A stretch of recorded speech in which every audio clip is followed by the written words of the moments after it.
Why do some people thrive after failure, while others give up the moment things get hard? Why do some students, athletes, and leaders keep growing while others stay stuck?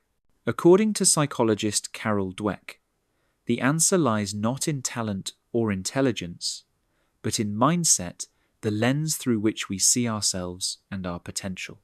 In her groundbreaking book Mindset, The New Psychology of Success, Dweck reveals that the way we think about our abilities shapes everything we do, from how we learn to how we handle failure.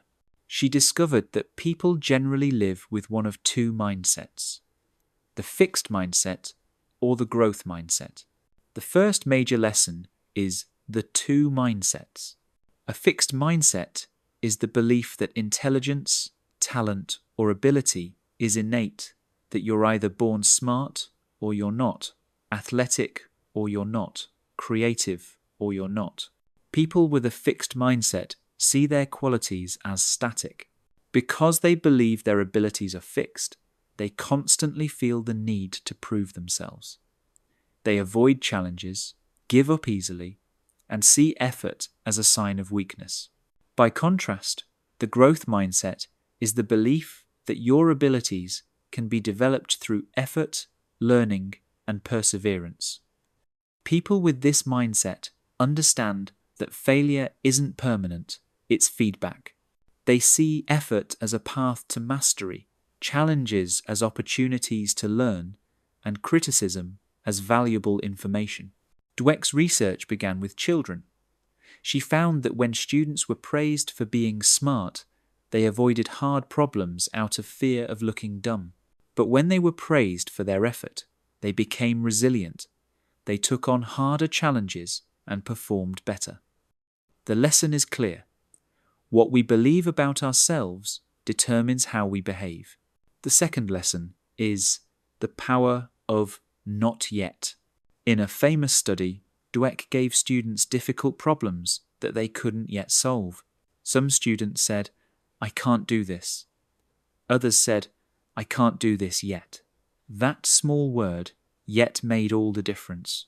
The growth mindset thrives on possibility. It recognizes that ability develops over time, yet turns failure into progress. Instead of "I failed," it becomes "I'm still learning." By reframing setbacks as temporary, we open the door to growth. The third lesson is, effort is not a sign of weakness, it's the source of strength. In a fixed mindset, effort feels like proof that you're not talented. If I have to try hard, people think, then I must not be good at it. But in a growth mindset, effort is heroic. Dweck writes, "No matter what your ability is, effort is what ignites that ability and turns it into accomplishment." She explains that even geniuses like Mozart and Einstein weren't born fully formed, they practiced relentlessly. Talent might open the door, but effort is what makes you walk through it. The fourth lesson is failure is feedback. People with a fixed mindset see failure as evidence that they're not good enough, so they avoid it at all costs. But growth-minded people understand that failure is a natural part of learning. They use mistakes as data. In her studies, Dweck observed that growth-oriented students didn't get discouraged by failure, they got curious. Instead of saying, "I'm terrible at math," they asked, "What did I miss? What can I do differently next time?" That shift in perspective changes everything. Failure stops being an ending and becomes a teacher. The fifth lesson is mindset shapes relationships and leadership. Mindset doesn't just affect school or sports, it influences every part of life. In relationships, people with a fixed mindset often see conflict as proof of incompatibility. If we argue, we're not meant to be. But those with a growth mindset see conflict as an opportunity to understand and improve. They believe relationships, like skills, can grow with effort. In leadership, the same pattern appears. Fixed mindset leaders value status and being right. Growth-minded leaders value learning, collaboration, and development. The best organizations, Dweck notes, are cultures of growth where feedback is welcomed, experimentation is encouraged, and mistakes are seen as opportunities to innovate. The sixth lesson is mindset and parenting. Dweck warns that well-meaning parents often reinforce a fixed mindset by praising traits instead of effort. When a child hears, "You're so smart," they internalize the idea that their value comes from being right, not from trying. But when they hear, "You worked hard on that," they learn that effort is what leads to success. To raise resilient, confident kids, we need to reward persistence, curiosity, and grit, not perfection. As Dweck says, praise the process, not the person. The seventh lesson is mindset can be changed. The most empowering part of Dweck's work is that your mindset is not fixed ironically, even if you have a fixed mindset. Once you become aware of your thinking patterns, you can choose a growth mindset. You do this by listening to your inner dialogue. When you hear, "I can't do this," add "yet." When you fail, replace "I'm not good enough" with "I'm learning." When you feel jealous of someone's success, remind yourself that their achievement shows what's possible for you too.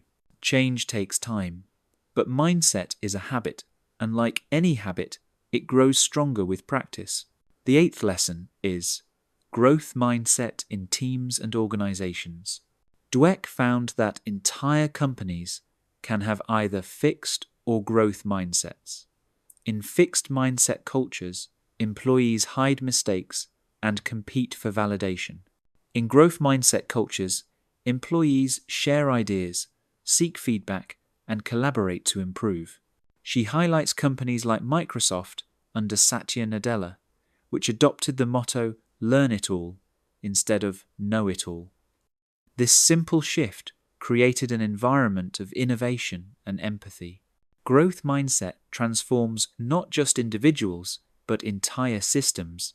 The ninth lesson is mindset and performance.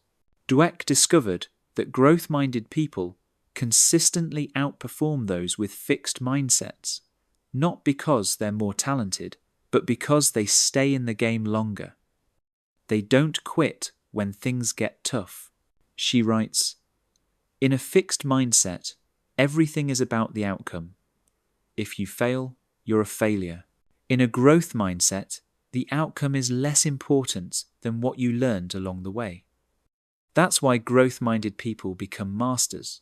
They keep improving when others stop. The 10th lesson is identity and mindset. Dweck emphasizes that mindset becomes part of our identity.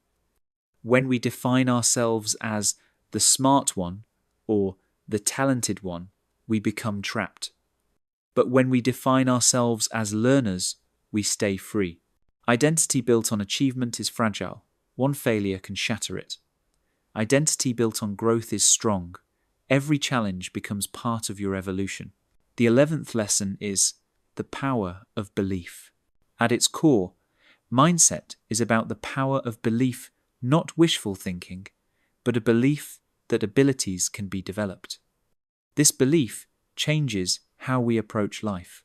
When you believe you can grow, you become willing to try, fail, and try again. The most successful people, Dweck found, are not those who avoid mistakes, but those who keep learning from them. The 12th and final lesson is adopt the growth mindset as a way of life.